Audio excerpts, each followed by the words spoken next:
Thank you. Is everybody happy this morning? Are you happy that the school's over? No. I tell you something, this is the 9th summer school I've visited now in the last close to 3 months. And every summer school reminds me of life because it always ends. And you know, some of the summer schools that I've been at, I thought they would never end at the beginning. And this sometimes happens to things. You think something will never end, and then suddenly the end is there. And so I thank summer schools because they remind us that there's a purpose, like there's a purpose in life, and that sooner or later it's going to end, and I hope that we've achieved our purpose. And really the only thing that I hope we've achieved at this school is the desire to do something, the desire to act on what we've learned here at the school. This morning, somebody mentioned me over the breakfast table. I'm not going to mention any names, but his initials are Ford Bowers, and he said to me, I don't agree with everything you said in your talks. And I said, I would much prefer it if you disagreed with 99% of what I said and did one thing, than if you agreed with 100% of what I said and did nothing.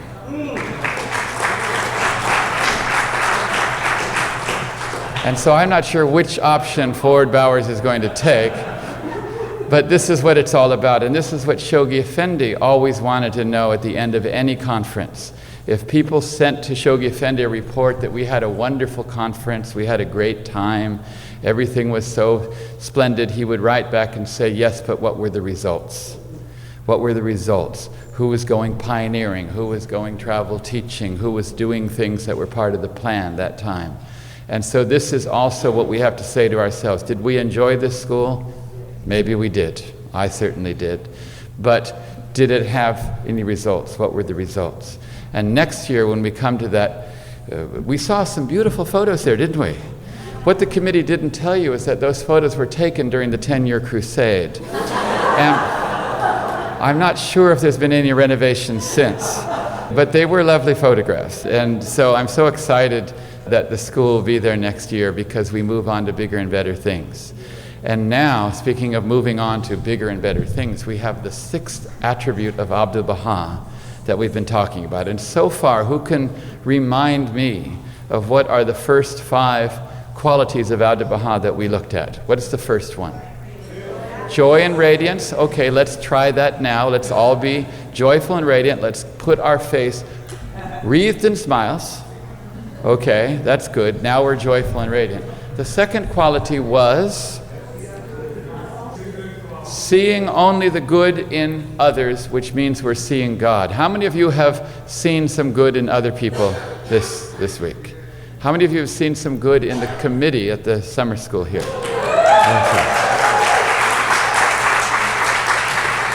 Okay. And the third quality we looked at, I believe it was forgiveness. How many of you forgive the summer school committee? Okay. That's a true sign of love. Okay. The fourth quality we looked at was unity. How do you feel? Do you feel united? We read that Baha'u'llah said he wants you to knit your souls together. Have any of you done any knitting this weekend? Any spiritual soul knitting this weekend? And then yesterday, we looked at how Abdu'l-Baha taught the faith. And is there anyone here that feels they can now teach the faith with a new method, a renewed energy towards teaching in a way that Abdu'l-Baha did? Yes. So, what can possibly be the 6th quality of Abdu'l-Baha that I selected to finish this conference, perhaps the last conference ever to be held in this beautiful room? What did I choose? Service. You say service? Who says service? Haven't you said that every single day? Persistence? Okay. Service. Does anyone have any other? Help the poor. Well, that's kind of part of service, isn't it? You're just kind of cheating. Okay. What else? Action. Well, everything is action. Every one of them has the action. But yes, I could have picked that. Yes. Any others? Love? I think that everything is love too. Any others? Covenant. The covenant. How could I not pick the covenant? No, I didn't pick that. Okay, yes. Faith in God. Faith in God. Whoa, maybe I should have picked that one. Detachment. Okay, you see how hard this was for me to do this? Because every one of these deserves at least an hour, at least a day, at least a year. There's no way that we can do this when Abdu'l-Baha was the incarnation of every Baha'i virtue. But I had to select one, and the one I chose, I'll give you a clue. What is the master's name? Servant of Baha. You know that during Baha'u'llah's lifetime, Baha'u'llah called him the master, or he had other terms for him like Sirullah, which means mystery of God, and many others. Shoghi Effendi lists some 20 or 30 different beautiful titles that Baha'u'llah bestowed on Abdu'l-Baha. But when he took over the cause, when his father passed away, he selected for himself the name Abdu'l-Baha, the name servant. He chose that out of all the names. He said, that is my name, that is my glory, that is the only thing I want to be called. So how could I not use service? How could I not speak of service? So yes, you're absolutely right. You've been trying every day for 6 lectures to get it. And in fact, it has to be the first quality. But because it's so wondrous, I chose to leave it till the end. So let's today talk about service.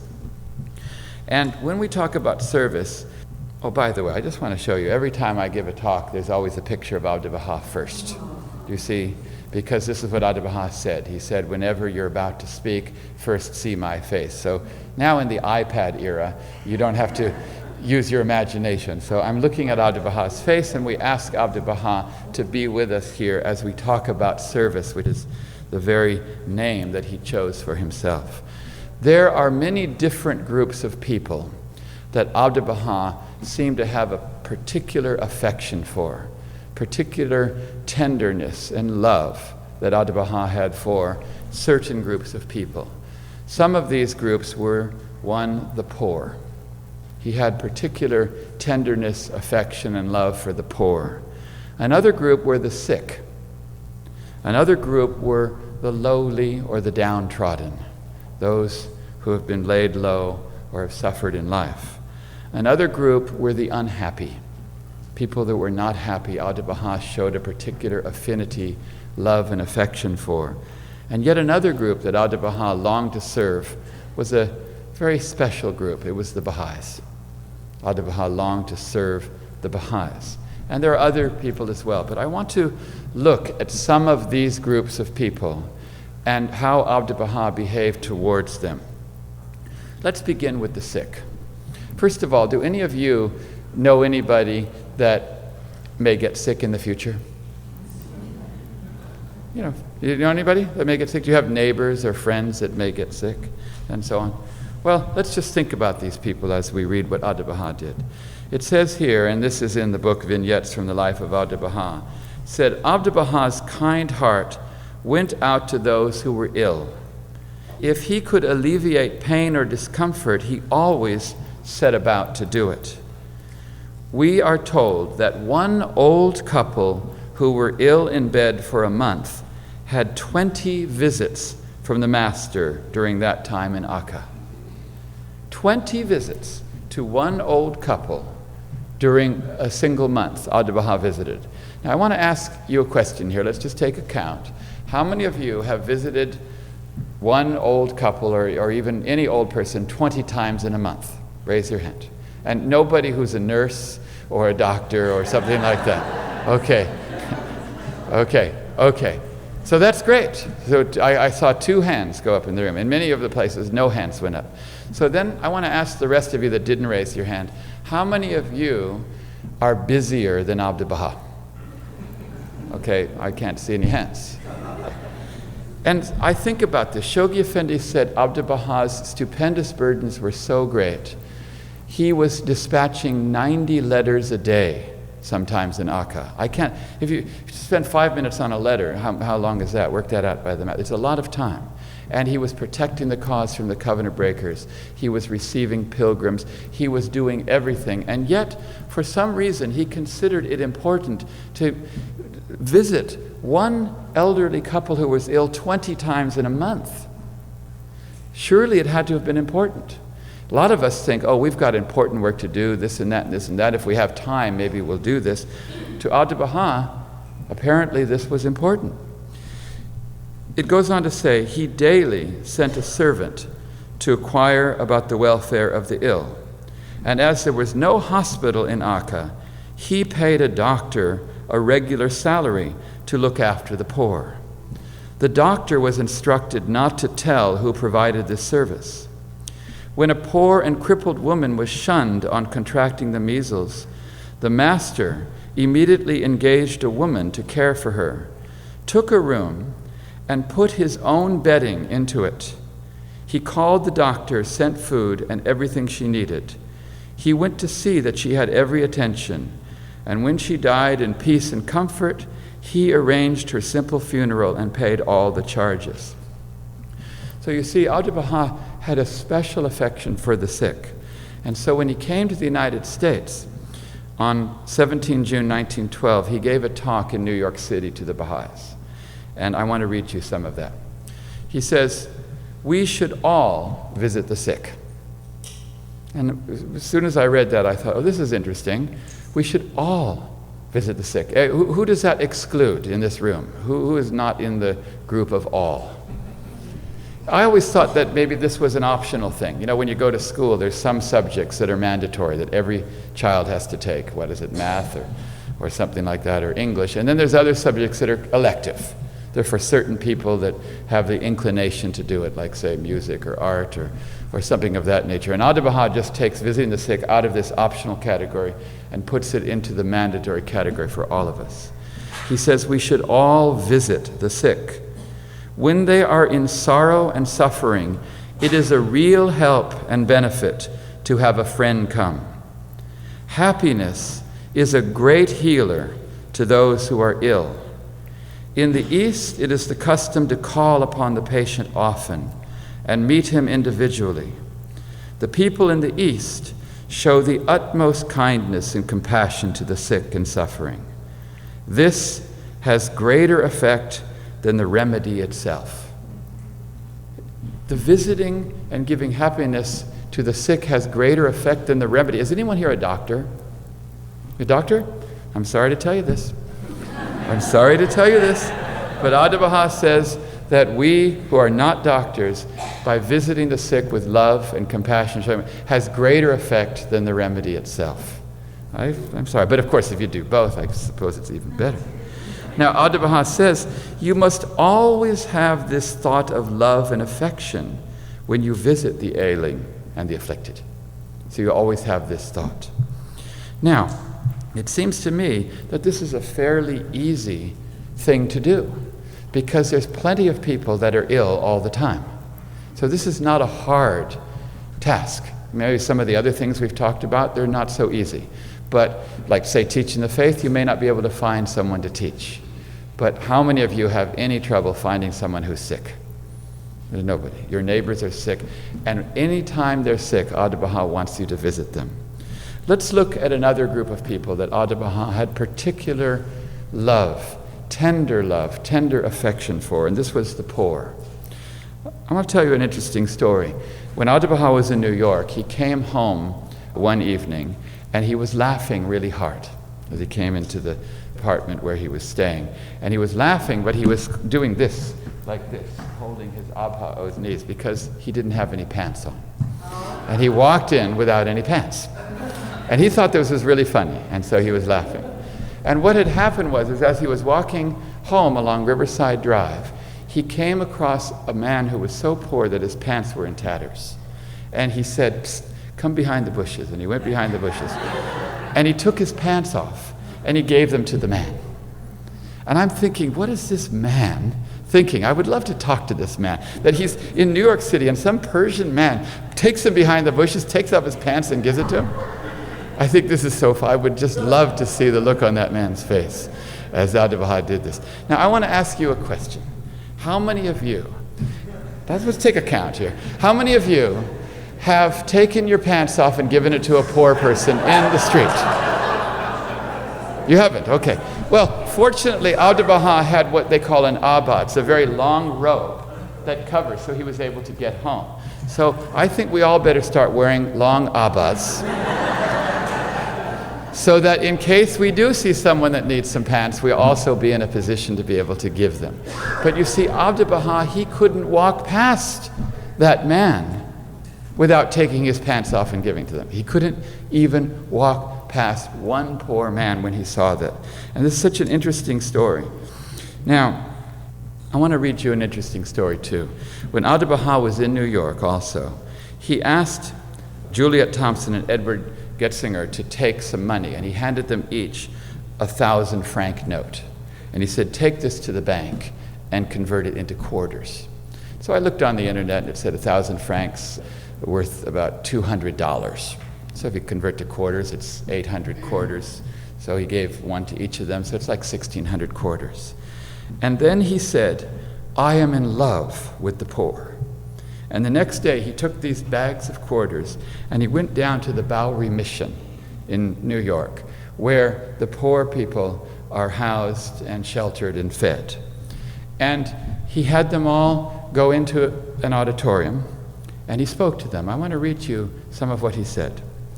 He said, tonight I am very happy, for I have come here to meet my friends. I consider you my relatives, my companions.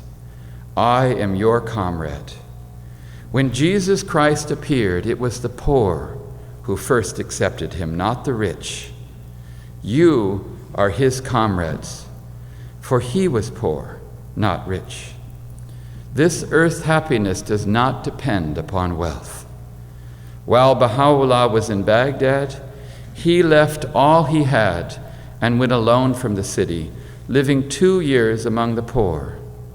They were his comrades. He chose for one of his names the title, the Poor One, and often in his writings refers to himself as Darvish, which means in Persian, poor. And of this title, he was very proud. He admonished all that we must be the servants of the poor, helpers of the poor. Remember the sorrows of the poor. Associate with them, for thereby we may inherit the kingdom of heaven. Associate with the poor. I always thought if I wanted to inherit something, I should associate with the rich.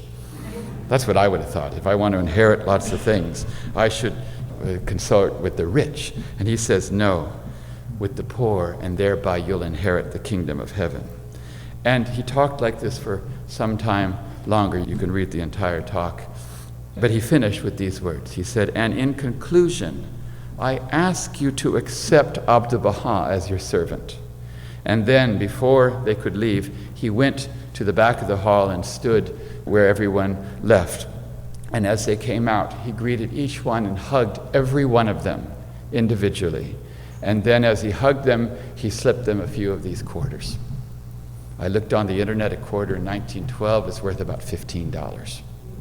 And I worked out the math, how many quarters he had, and it seems he probably gave an average of 3 to each person, so that's something of the equivalent of $45. So let's take a count here. How many of you have gone and given $45 to 400 people any time in your life? Let's take a count here. And where did Abdu'l-Baha get this money? And what power brought him to do it? Well, this is so remarkable because it so happens that a reporter from the New York Post, who had never met Abdu'l-Baha and known nothing of the faith before that, came and witnessed this scene. And she wrote an article, it's published on the internet. She wrote an article that this was the most remarkable thing she had ever seen. That this man comes from Persia, a prisoner, to America, not to ask for money, but to give us money. It so shocked her that this would be the case, that someone would come and be giving us Americans money when he himself was a prisoner all his life. She finished her article by saying this was the breeze of God, because it was so unusual to her. But it wasn't unusual to Abdu'l-Baha, because he had been doing this every single day of his life in Akka. Every day, every Friday, he went to the mosque and he did this scene. This was nothing unusual to Abdu'l-Baha. I want to ask you a question. What do you think is the greatest deed that man can do in the sight of God? I mean, how many deeds are there that are good that you can do in the sight of God? 10, 15, 20, 100, 1,000, million? There's a lot of deeds, right? Of all the things you can do before God, what deed is the greatest? Who wants to take a guess? Love one another? Teach the cause? Service? Okay, let me read you what Abdu'l-Baha says. He says, no deed of man is greater before God than helping the poor. That's pretty strong words, isn't it? Let's read the whole talk. Let's read the whole thing. He's speaking to the Baha'is. He says, what could be better before God than thinking of the poor? For the poor are beloved by our Heavenly Father. When His Holiness Christ came upon the earth, those who believed in Him and followed Him were the poor and lowly, showing the poor were near to God. The poor are especially beloved of God. Their lives are full of difficulties, their trials continual, their hopes are in God alone. Therefore you must assist the poor as much as possible, even by sacrifice of yourself. No deed of man is greater before God than helping the poor. Spiritual conditions are not dependent upon the possession of worldly treasures or the absence of them. When physically destitute, spiritual thoughts are more likely. Poverty is stimulus toward God. Each one of you must have great consideration for the poor and render them assistance. Organize in an effort to help them and prevent increase of poverty. Those are powerful words, aren't they? That Abdu'l-Baha said. And this was one of the great examples that Abdu'l-Baha had, the way in which he longed to serve the poor and the sick. But it wasn't easy for the Baha'is to learn this lesson. And it was a hard lesson for many of us to learn, and maybe still is today. Someone who had difficulty or great pain in learning this lesson was Lua Getzinger. Lua Getzinger learned this lesson the hard way.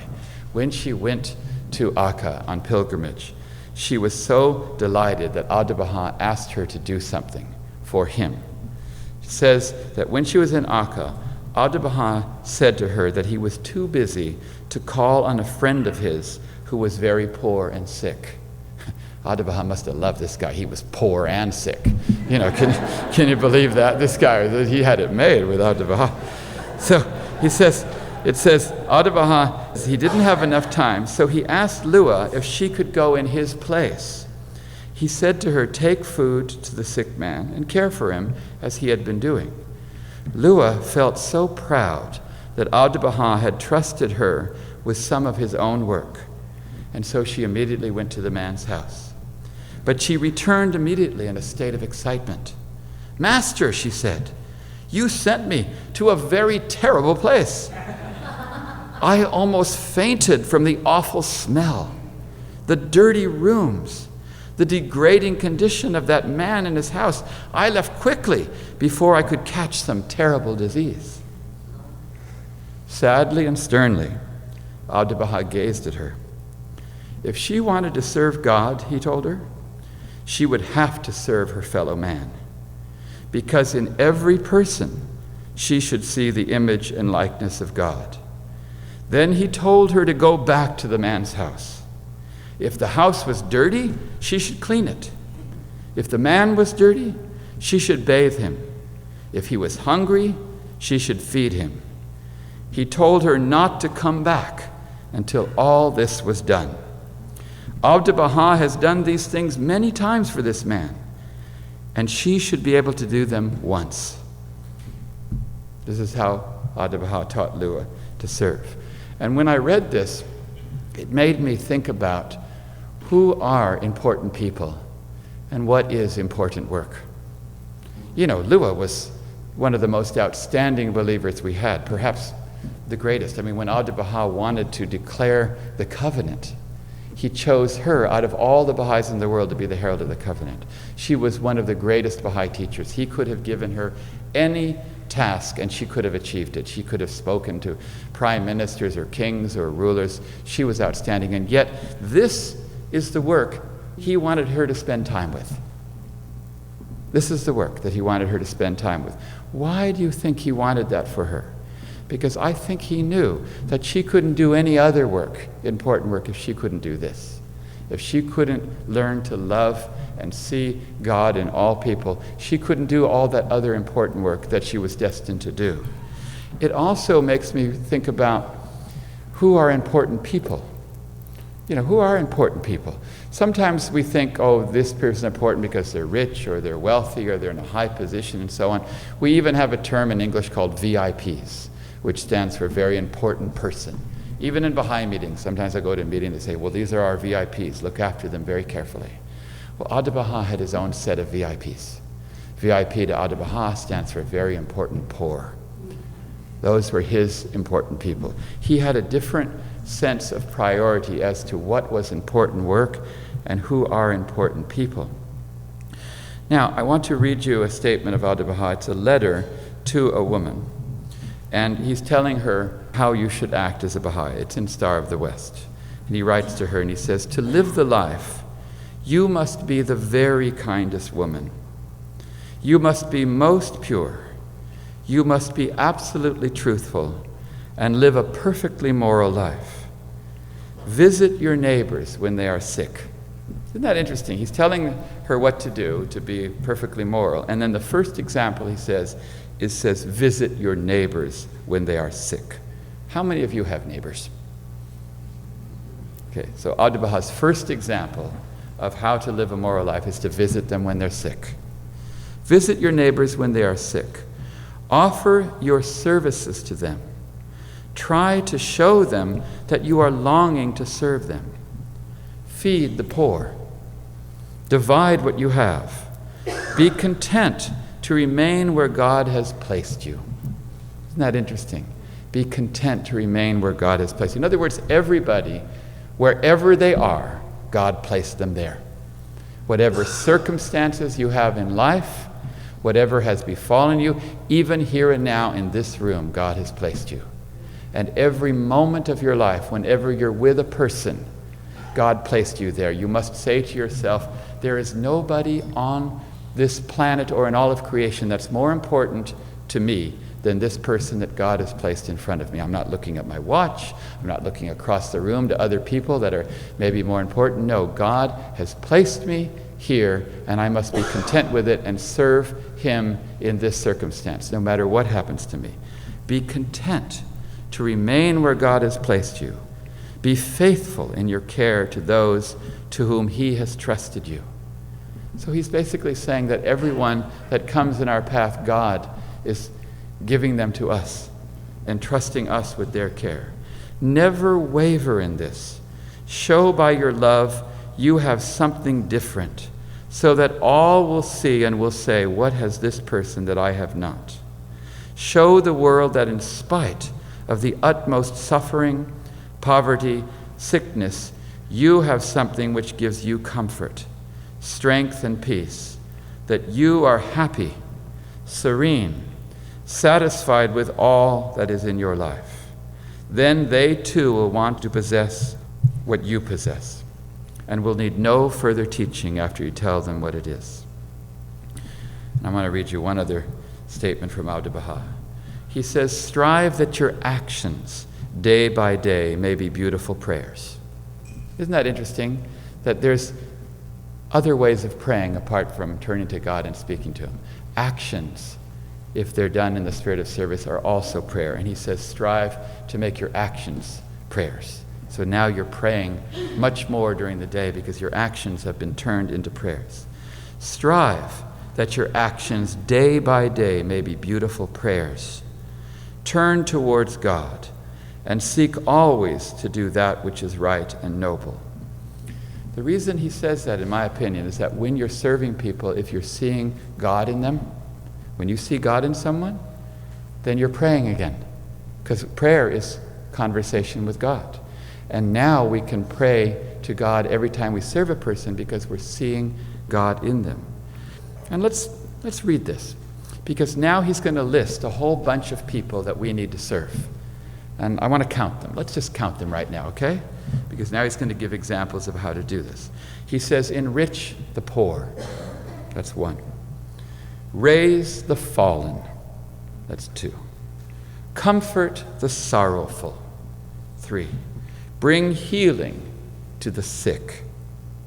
Reassure the fearful. Rescue the oppressed. Bring hope to the hopeless. Shelter the destitute. There's 8 groups of people. Can anyone remember those? Let's look at them. First, the poor. Do any of you know or ever encounter the poor? That's one group, Abdu'l-Baha says, enrich them. 2 are the fallen. Do you know anybody in life that's fallen? Okay. 3, the sorrowful. Are there people that are sorrowful? There's lots of people that are sorrowful, and he says, comfort them.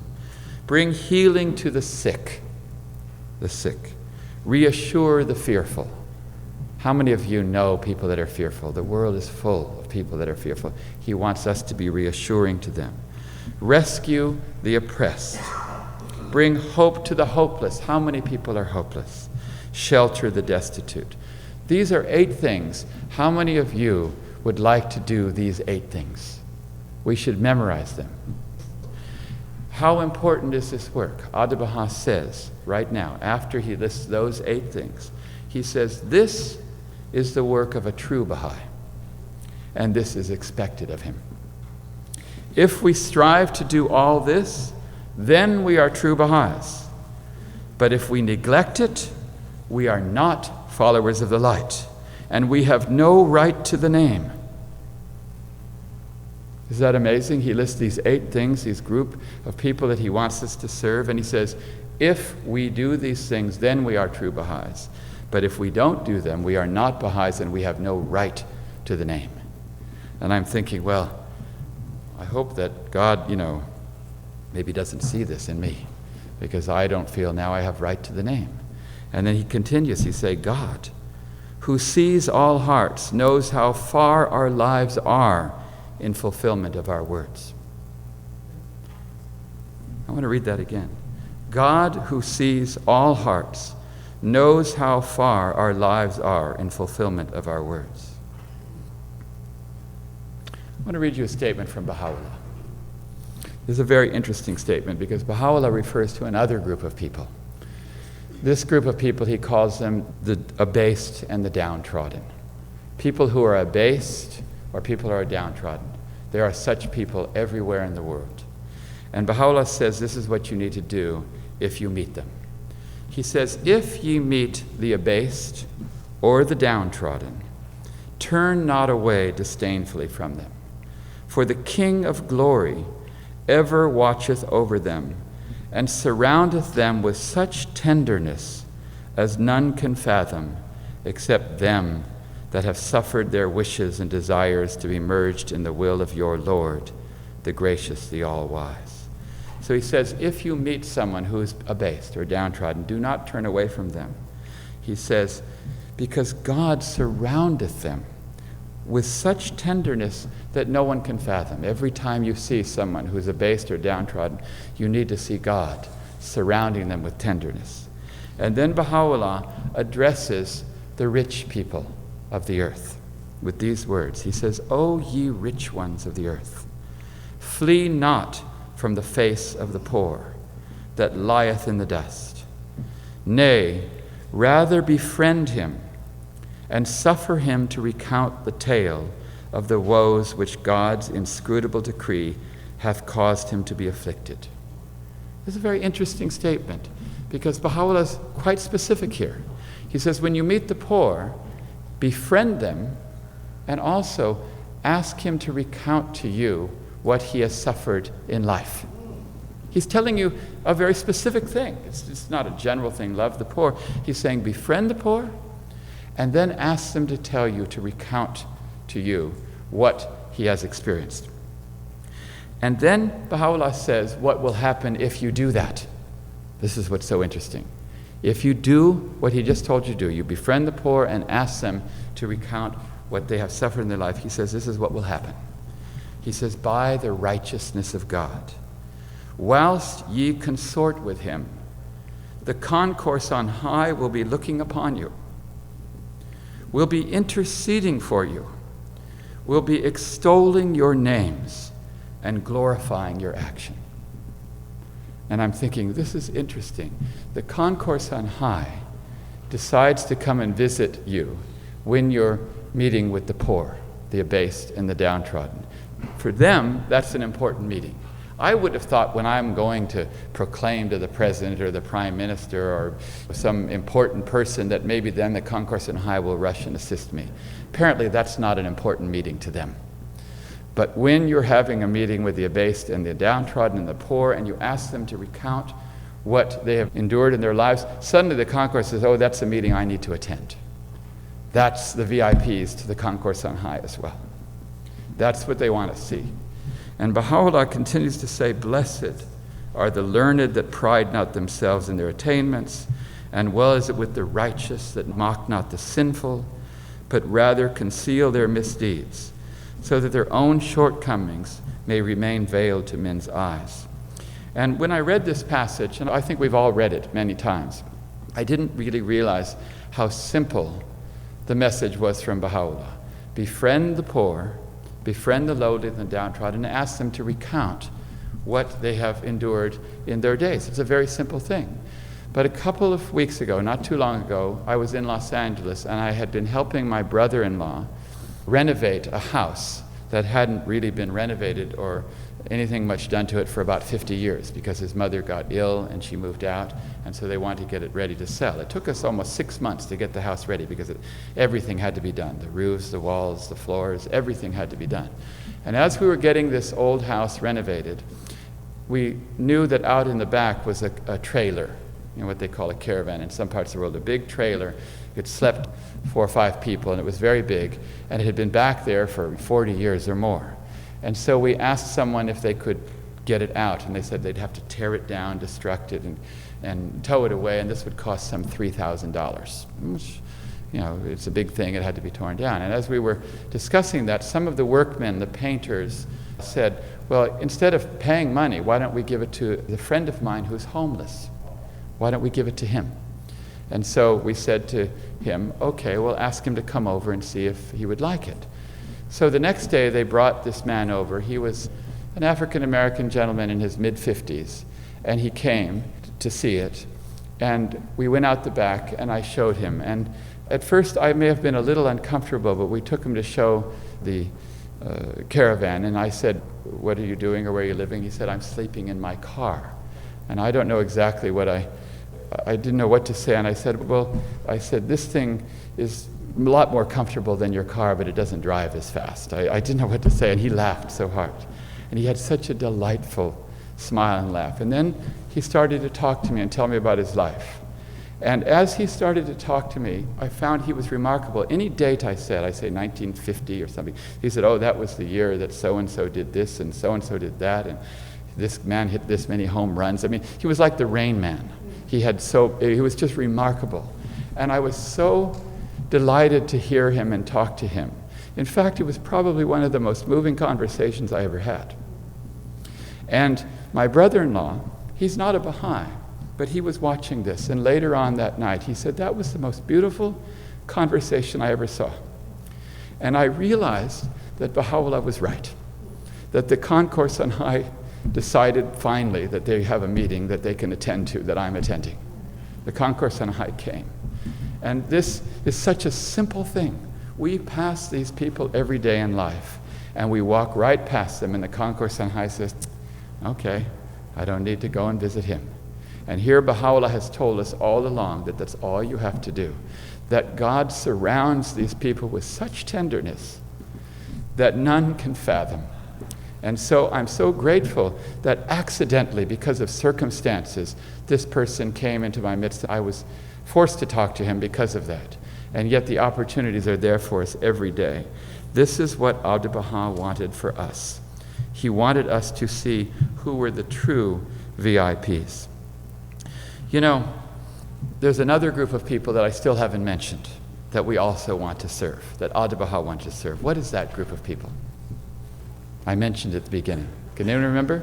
We have the poor, we have the sick, we have the lowly, we have the downtrodden, we have the unhappy. There's another group of people.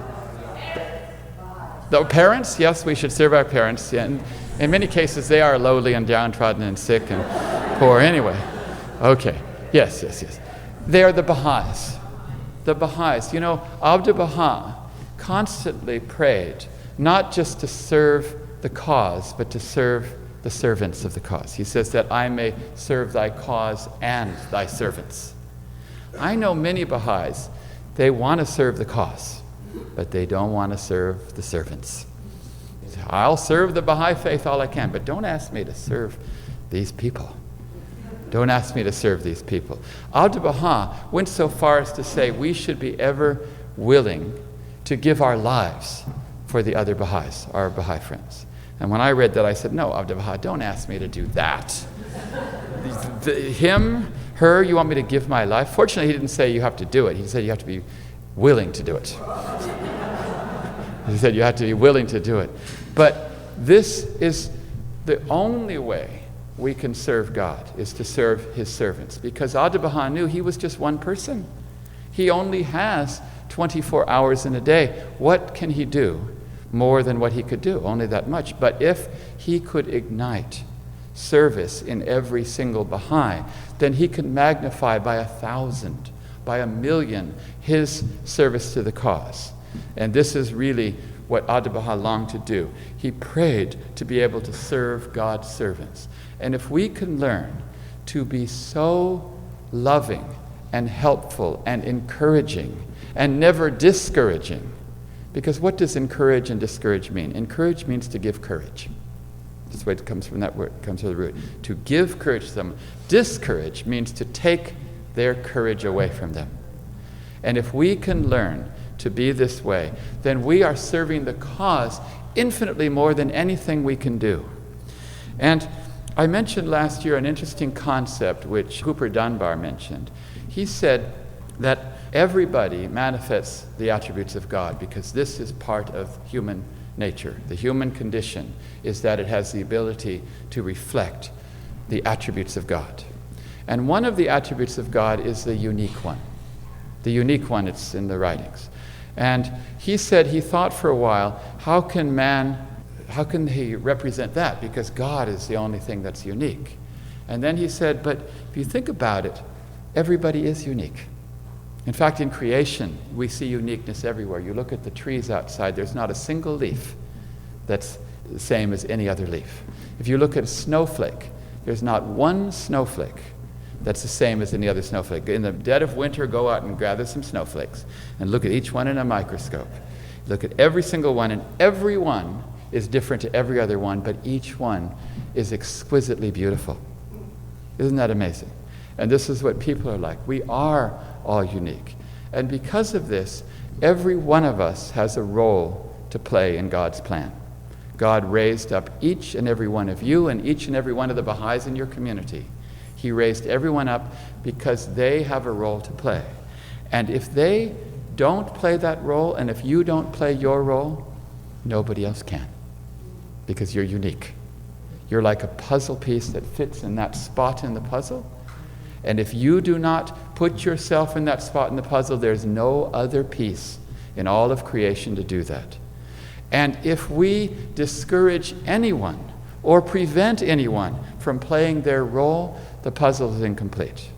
And if we encourage them to do so, then we are truly serving God's servants. And so this is the essential quality of Abdu'l-Baha that I wanted to talk about. The fact that Abdu'l-Baha longed to serve people, longed to serve mankind, longed to serve the poor, the sick, the destitute. Some of us think this is extracurricular Baha'i work. This is something we do if we have enough time after our assembly meetings or our deepenings or our study or this or that or this or that. But it seems to me, to Abdu'l-Baha, it wasn't extracurricular. He felt it the essential work. Maybe the other stuff is more extracurricular. There is nothing that we can do that's more important. We may think that we have such important work to do. We're so busy. But to Abdu'l-Baha, he had different priorities. And I believe that this is what we're called to do. We're called to have the attitude of service. Maybe if we just had this attitude, we wouldn't have to worry about teaching. We wouldn't have to worry about it. We wouldn't have to worry about anything, because this quality alone may be sufficient. Abdu'l-Baha was knighted for this work.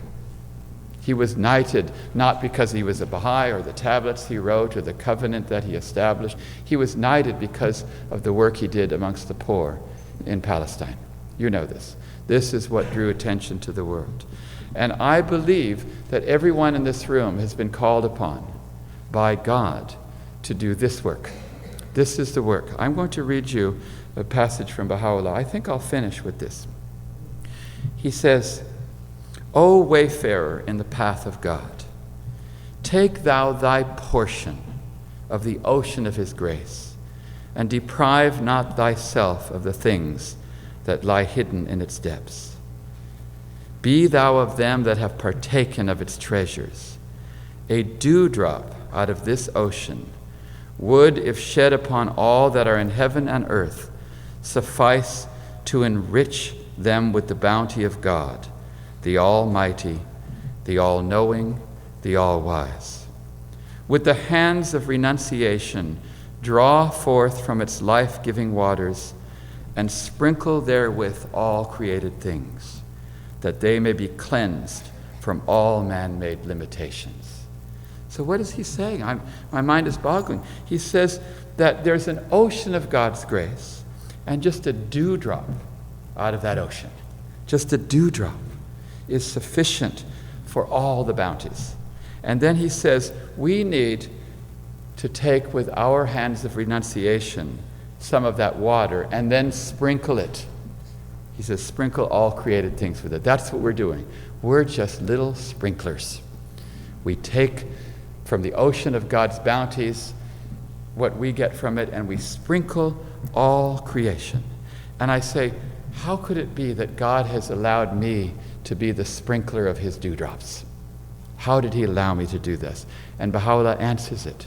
He continues, he says, from amongst all mankind he hath chosen you, and your eyes have been opened to the light of guidance, and your ears attuned to the music of the company above.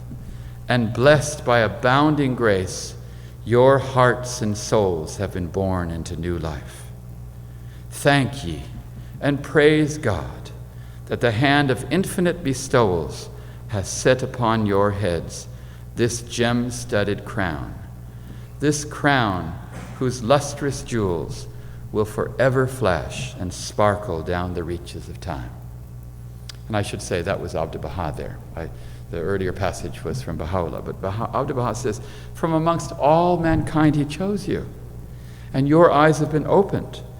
And he says that he's put on your head this gem-studded crown. I want everyone now to close their eyes and see a crown on their head. And I want you to see the gems. And I want you to see God putting that crown on your head. And he says, this crown whose lustrous jewels will forever flash and sparkle down all the reaches of time. And then Abdu'l-Baha says, to thank him for this, make ye a mighty effort and choose for yourself a noble goal. Through the power of faith, obey ye the teachings of God, and let all your actions conform to his laws. And he talks like this, and he gives many examples of what you need to do. And he concludes with these words. He says, thus may each one of you be even as a candle casting its light, the center of attraction wherever people come together, and from you, as from a bed of flowers, may sweet scents be shed. So To me, it seems quite obvious. We are called upon by God to very special work. Very special work. To become like Abdu'l-Baha, the six things we have discussed, and now this final quality of service, which in my opinion, it completely informs every one of the other 5 attributes of Abdu'l-Baha. Without this characteristic, which is what Abdu'l-Baha first wanted Lua Getzinger to get right, without this characteristic of service, this attitude of service, I don't know if we can do all of the other things. So I saved it till last, but really it should have come first. And so I leave you with that final thought in this program of Abdu'l-Baha's virtues. Thank you very much.